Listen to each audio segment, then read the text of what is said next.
Assalamualaikum warahmatullahi wabarakatuh. Welcome to back my channel. Nah, pada video kali ini saya akan membahas mengenai teori sastra.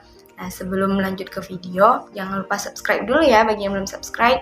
Terima kasih. Sebelum kita masuk ke pembahasan teori sastra, di sini saya akan menjelaskan dulu. Nah, apa sih yang disebut dengan teori itu? Dan apa juga sih yang disebut dengan sastra itu? Nah, di sini saya akan menjelaskan dulu mengenai teori. Nah, teori ini berasal dari bahasa Latin theoria, dan secara etimologi berarti pandangan terhadap alam semesta dan juga kenyataan.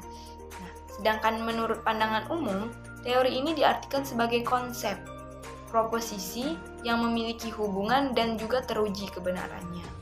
Nah, sedangkan sastra merupakan kata serapan dari bahasa Sanskerta, yaitu sastra yang berarti teks yang mengandung instruksi atau juga pedoman. Nah, sastra ini sendiri juga menurut KBBI adalah karya tulis yang jika dibandingkan dengan tulisan lain memiliki berbagai ciri keunggulannya seperti keaslian, keartistikan, keindahan dalam isi dan juga ungkapannya. Saya akan menjelaskan dulu tentang teori sastra. Nah, teori sastra ini merupakan cabang ilmu sastra yang mempelajari tentang prinsip-prinsip, hukum, kategori, dan kriteria yang membedakan karya sastra dengan yang bukan sastra. Nah, apalagi sih perbedaan karya sastra dan non-sastra ini? Oke, saya jelaskan sedikit ya. Nah, karya sastra ini bersifat imajinatif.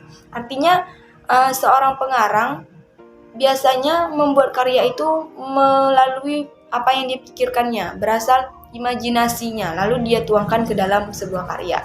Nah, kalau karya sastra ini dia lebih bersifat keindahan ya, dalam karya seni itu menampilkan keindahan.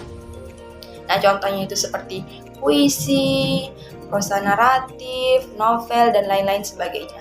Intinya tuh dia menggunakan ya khayalan lah ya, imajinasi dalam mengungkapkannya apa yang ia pikirkannya, lalu ia tuangkan ke dalam karya.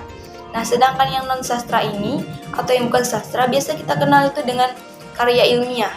Nah, kalau karya ilmiah itu untuk kita mendapatkannya itu kita nggak bisa pakai pikiran, kita harus melakukan observasi atau kita melakukan penelitian untuk mendapatkan faktanya itu. Artinya kalau dia harus berdasarkan kejadian yang sebenarnya, benar-benar fakta, tidak bisa kita menggunakan pikiran kita untuk membuat-buatnya.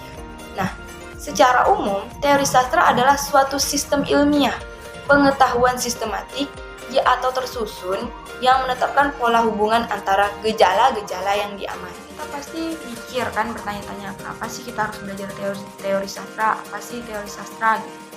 Nah, jadi teori sastra ini bisa menjadi arahan atau acuan bagi kita untuk memahami suatu karya, baik karya apapun lah itu, misalnya novel, puisi.